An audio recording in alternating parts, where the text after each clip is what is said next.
Hi, and welcome to the Fincast introduction video. Okay, in this video we're going to talk about Fincast. Basically it's laid out what it can do for you and why you might use it. We have more defined videos in our tutorial video section, which you can find in fincast.com on our website. So basically on the website, if you just go and look for tutorial videos, each section will be broken down with more defined and clear details and a better way for you to find what you need quickly. For example, there will be tutorial videos on how to use the video players, how to use the virtual sets, how to create a virtual set, how to use chroma keying, how to use downstreaming, and so forth. This video is specifically aimed at just basically what Fincast does, exactly what it does, and why you would use it. So we have two versions of it. The first version that we came out with is called Fincast Studio, and then we came out with a smaller version which is called Fincast Solo. The Studio version, they have similar features. They mainly have the same features, but in Fincast Studio, regarding virtual sets, there's 3 in total, and regarding camera inputs or video inputs, there's 4 in total. In the Solo version, there's only 1, so it accommodates 1 video input and only 1 virtual studio, which are these guys up here. Okay, so I'm just going to go through, starting from left to right, the layout of Fincast. The principle will apply pretty much to this Fincast Solo, but I'm just now showing you and demonstrating in Fincast Studio. Okay, so starting from the top in the left hand side, with video inputs 1 to 4, or if you like, cameras 1 to 4. We say camera for convenience because most people use video inputs for cameras in Fincast. However, it's video input, so it's a video signal it receives, basically a video signal output from something: a camera, a DVR player, a computer monitor, a computer itself. Instead of your VGA lead going into your computer monitor, it goes into your video input card and it's displayed as a video input signal. So basically video inputs is really what it is. And then here we have video players, which are video players 1 and 2. There's 2 in total in Fincast Studio. Here we have virtual sets, and there's 3 in total. Here we have what we call box, which is a side by side of some sort of footage. It could be a camera, it could be a video player, it can be even an image. Moving over, keeping on the top of the left hand side, this is a preview screen, and next to it is a program screen. Program means footage that the end user sees, your program, your final view, what's being transmitted, what's being broadcasted, what's being streamed, what's being recorded, basically the final footage. So why do we have a preview screen? Well, we have a preview screen because it allows for live production as well as post-production. So as a technical director, you will most likely want to see what's going to be put onto, or if you like, displayed on the program out. As an example, let me take the virtual set, the first virtual set 1 here. It's on the preview, and because it's on the preview screen, I can see what I'm going to put next onto the program out. So let's pretend there's something at the moment on the program out, and you can take it, you can auto take it, you can use the manual transition bar, or you can even override on the program buttons, which I'll speak about now. But for now, we're just going to take it, and I click the take button, and that's it. Simple, no delay, straightforward, from preview to program out. Let me take virtual set 2 onto preview. Again, I'm going to, this time I'll auto take, maybe put it up onto horizontal blinds within 3 seconds, and I click auto take. So within 3 seconds it brings up the set 2, and again we can go on to set 3, and this time I'll use the transition bar, and you can see I can go back and forward because it's a manual transition.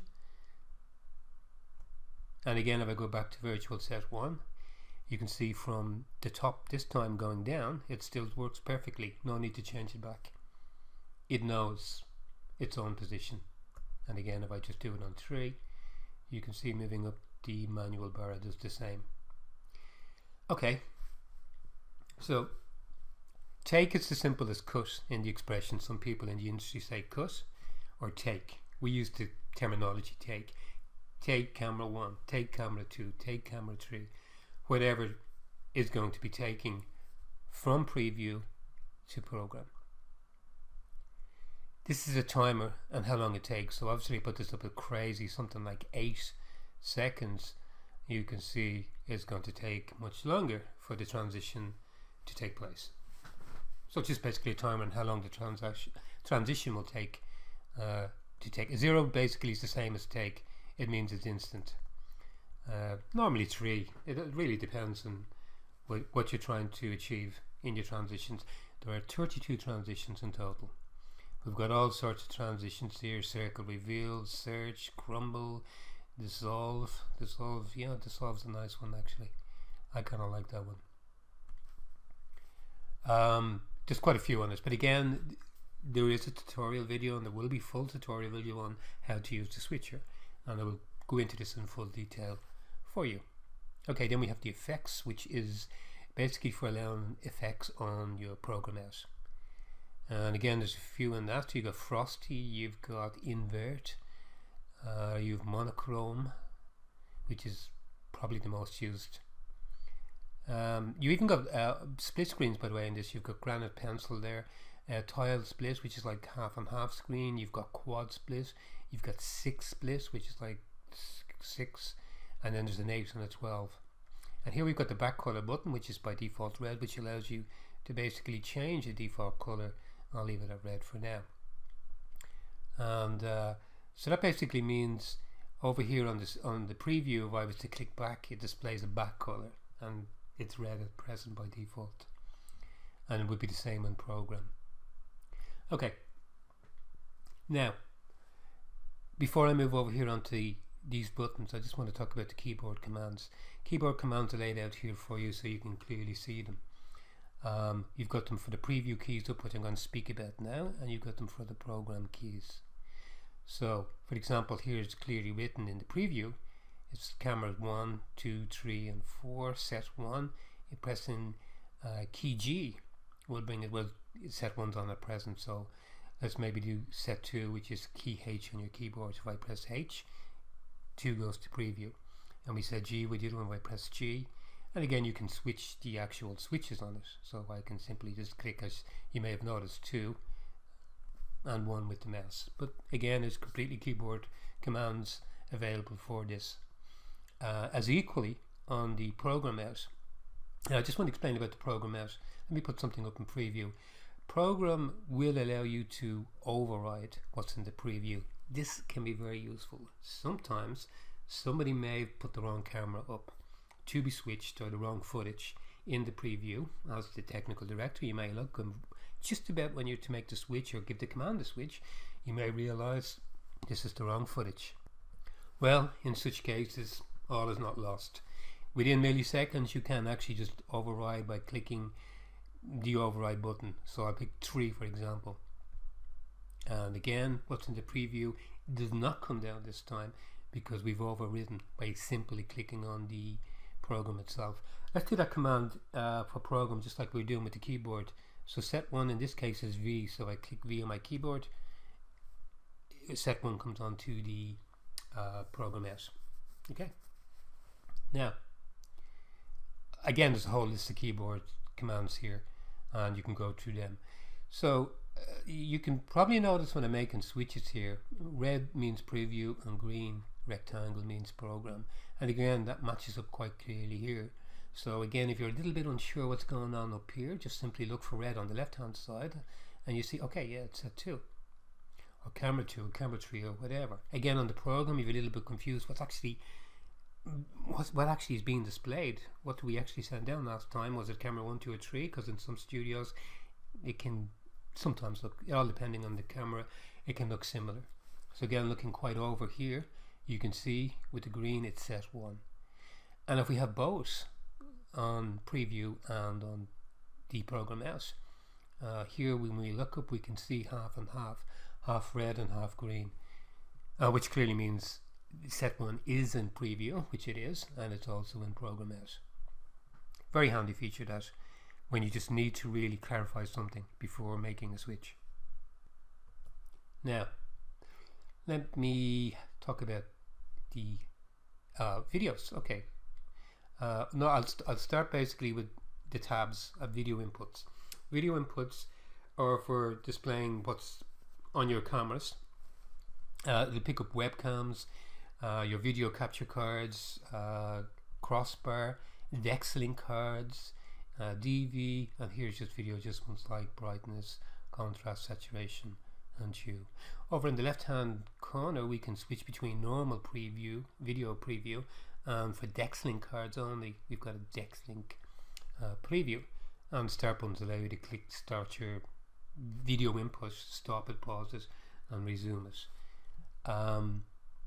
Again, there will be a full demonstration video and tutorial videos on video inputs and cameras. Chroma keying. Okay, well, chroma keying allows us to chroma key between 3 different colors: red, green, and blue, the most popular use in the industry for cameras 1 to 4 and players 1 and 2. Okay, let's put Rhonda up. So she's up there on the preview, which is player 1. So if I go to player 1 here and I just simply click on, it goes straight into chroma key. She's got a little bit of transparent on her teeth and some of her hair is missing, and we just simply just apply a small bit of gain there, and we bring it into completely chroma key. Green is gone, which is very good and not very difficult to do. Okay, so we go on to the next button, which is sets. Okay, again, I don't want to fall into tutorial on virtual sets because there will be a full tutorial on virtual sets, how to create them and what to do with them, but I'll give a small intake on it. So for example, there's 3 sets. When you open up Fincast for the first time, there's going to be black screens because you haven't actually created a set. Creating virtual sets is incredibly easy. You would just left double click on the set itself, it will open up a screen. You select a background image for your virtual set because it is just an image. In this case, it's not just a virtual set image. This particular one happens to be a virtual set image with transparent. The monitor is transparent in these windows and this other monitor. And again, I'd just like to say that this particular virtual set, and many more very like it if you're into transparent backgrounds, was from virtualsets.com, and thank you to them for supplying it to us. And we would highly recommend using their virtual sets because they're very good and they offer transparency, which isn't necessary for Fincast, because for example, if we were to apply a virtual monitor, we can actually fit it in and twist it. Again, I won't go into the full video on this, but we can actually just apply it in there, and if there's even a bit of an angle, we can go into full pan and tilt axis on it. So you can just see I'm bringing it up here really quickly, and if I right click, I can click on the trackball, and that allows me to do all this sort of movement, as you can see, and make things so much at angle. For example, if I go back to move and resize and I was to put it over here, it doesn't really look right. It's kind of coming at this angle here, which makes no sense at all. And if I go back to trackball, we can just put it right into the window and tug it around and giving it a nice correct 3D effect, as you can see. Yep. Okay, let's just leave it over there, even though it's a crazy place to have a monitor. Well, maybe not for now, because I'll bring in a second virtual screen. Sorry, these are virtual screens. I'm using the word monitor incorrectly there. I'll bring in virtual screen 2, and again I'll put this where I was going to. There's a reason for this, because I just want to actually show you something on this regarding this particular virtual set that does have transparency on it. Sorry. Okay, that's roughly there without spending time on it, and I'm just going to bring it up here, and I'll go to my virtual. I'm jumping a little bit ahead, I know, but I'll go to my virtual screens, which allows us, it's like a switcher built into a switcher. this allows me to put footage on the virtual screen. So for example, I can put player 1 on virtual screen 1, and I can put player 2, oh I beg your pardon, player 2, and player 2, do I have any footage on this? Ah, I do. Okay, so I'll just roll that footage and I'll bring the volume down so you can hear me. Okay, so if I'm demonstrating any other audio, I'll probably forget I put the volumes down, so don't think it's not working correctly. Okay, so I'm just going to go back up into this virtual set here because I want to show you something else. So you can see it's sitting on the monitor and it was kind of a rough situation, and again I could go back to virtual screens. I could make both of them video player 2, and these are all the different items that can be switched on virtual screens, your virtual sets, your camera images. I've got one here for Fincast is the image. Okay, so let me just pop up here. I want to show you what I mean about using these particular sort of sets. So if I actually go here and I bring the back image, which is the virtual set, down to the end as the last layer, and we can see how this now has gone behind the monitor, and you can see the frame of the monitor. That's why I purely intentionally created it last time. Okay, so you can see how that fits in, and these are the virtual sets, and you can see how this one has gone behind again. Also, it's outside the window, and again if I move this back up, say here, well, maybe not that one, maybe I'll move this one here, and I'll move 2 in front of it, and again you can resize as normal. But anyway, again I'm falling into doing a tutorial video on virtual sets, which I should not be doing. Okay, so swiftly moving on, back to the virtual sets. I need a bit of footage. You could get that footage again because it was kind of nice river stuff there, and I'll just click roll on it. Okay, so on the virtual sets, these over here, I'm going to click on set 1, and this allows us to zoom in to a specific percentage. Let's say I'll do 60 for example, and how long it takes to zoom in, and it's also pan, so we'll say 10 seconds. So for example, I want to zoom in on this monitor over here. I click on the monitor and I click my plus key on my keyboard, and it starts to slow in within those 10 zoom in, I beg your pardon, within those 10 seconds. And my minus key or subtract key, if it's a numerical keyboard, will zoom it back out by just pressing it again within those 10 seconds. Good, huh? Now let's zoom in on this monitor. I know it's a little bit of overlapping there because I never resized it, but just ignore it for now.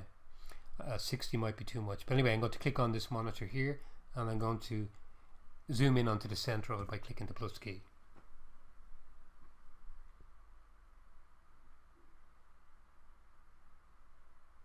Oh, nearly almost there. Oh yes, it went in. Okay, it looks like a whole new screen. Let's bring this video footage back. See the way it's gone red up here ending. Just on that, when we've got 2 colors. We've got white, 3 colors, I beg your pardon. We've got white on it, we've got orange, as you can see up here in the video players. So when it gets to orange, basically it's telling us that you've got 20 seconds remaining in your footage, and when it gets to red, it's telling you you've got 10 seconds remaining. Very useful for when you're coming to the end. So when you look up and see red, you know it's time to get something ready to switch. Okay, so I'll bring it back to white, and I'll click roll again on it. Okay, so this is the virtual set, believe it or not. So I'll go back here, and I'll zoom back out on virtual set 1. And again, the zooming in and zooming out will be applicable to cameras also. And it allows you to have different angles of your virtual set, which are very achievable. And again, even if I click up onto the roof here, you can see it'll zoom right up into it.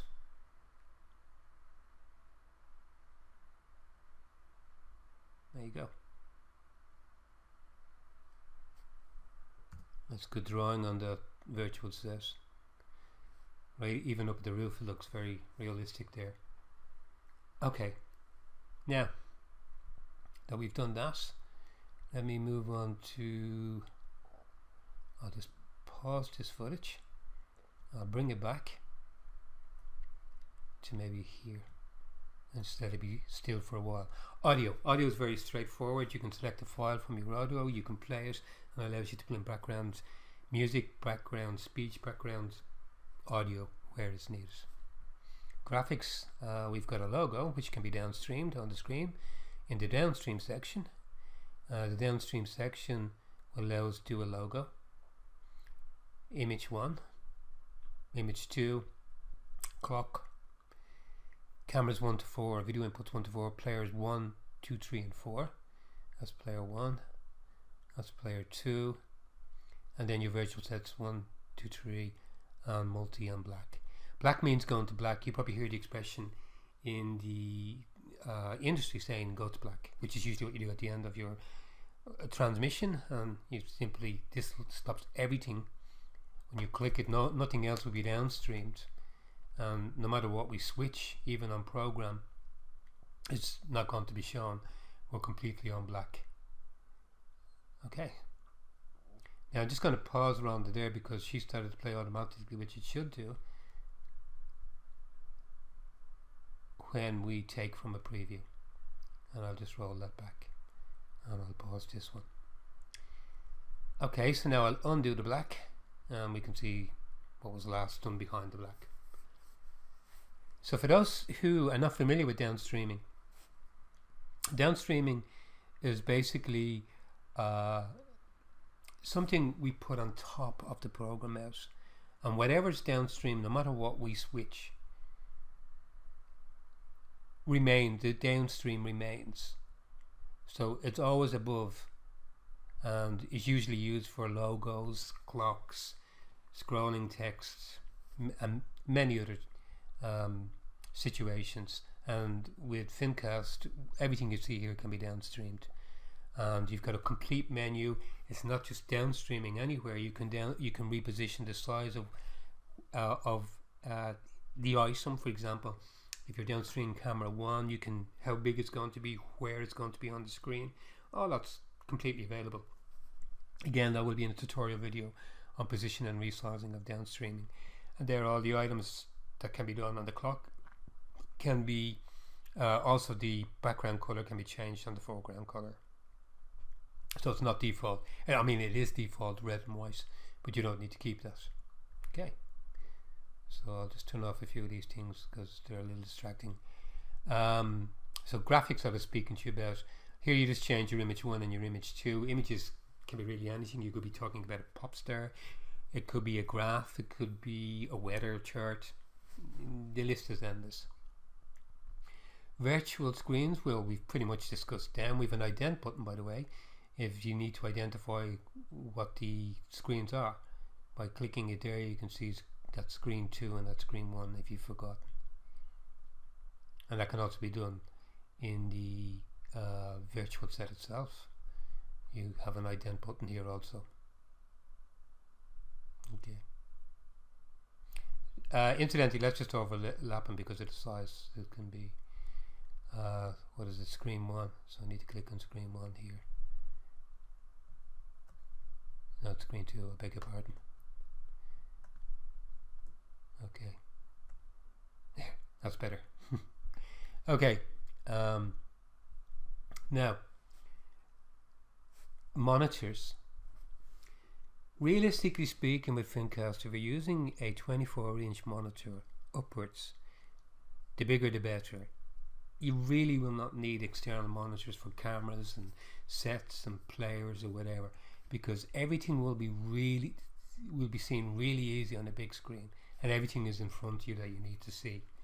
However, some people like to build a nice studio. They like to maybe have their video players on separate monitors. They might like to have their virtual sets, their cameras, or it could be for staff on another floor in the building, away from the technical director. For example, the producer could be out in the studio and the switcher and technical director could be hidden behind in another room or on another floor even, and the producer may want to see his or her own monitor of specific switching.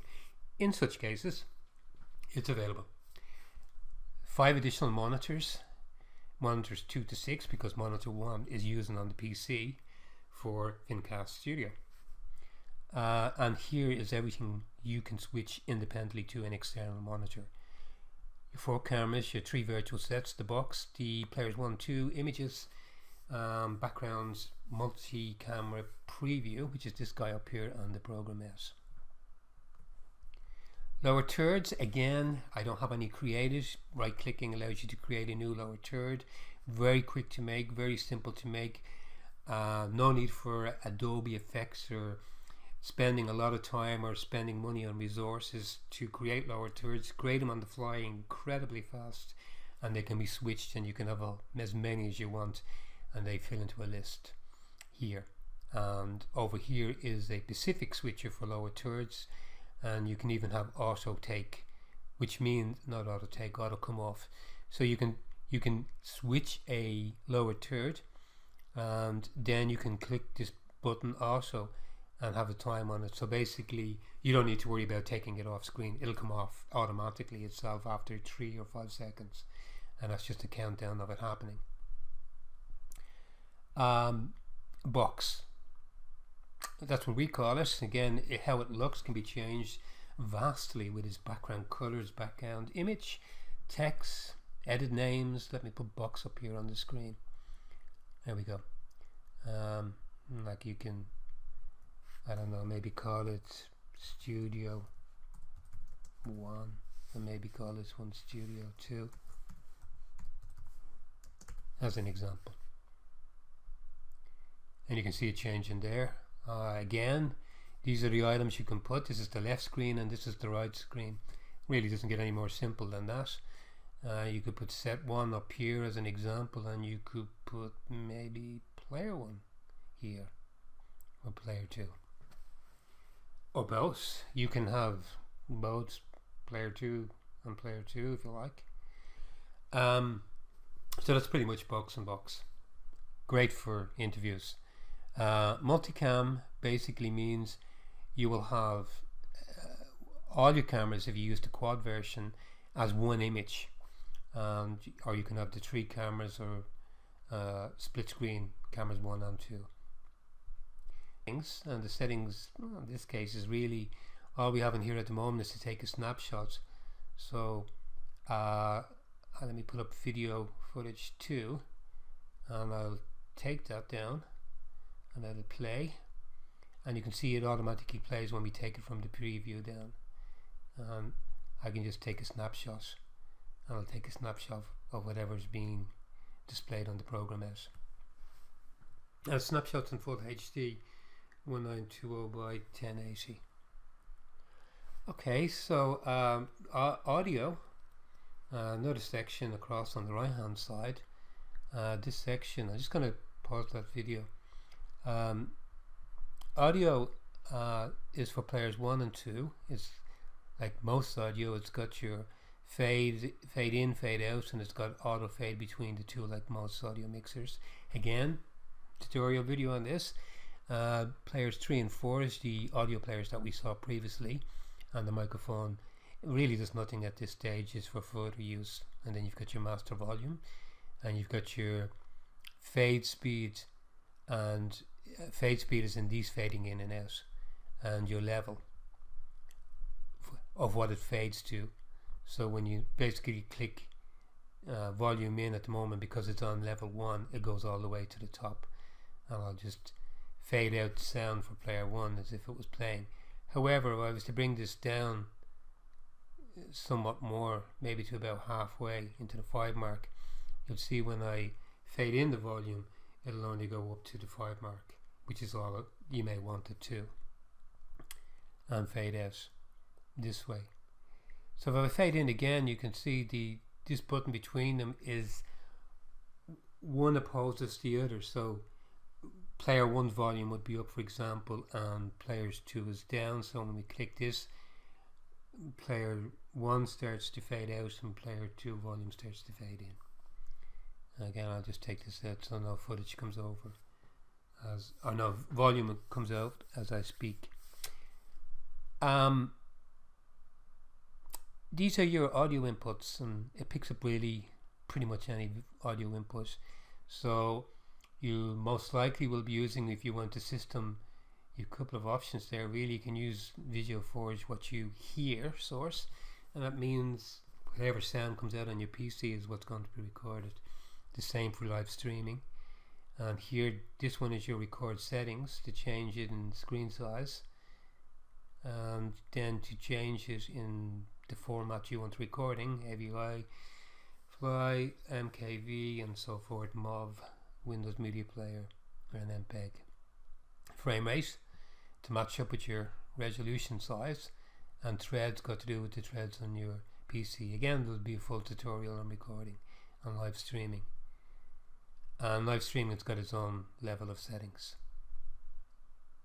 Okay, so that was a quick rundown on what Fincast Studio and Solo does for you.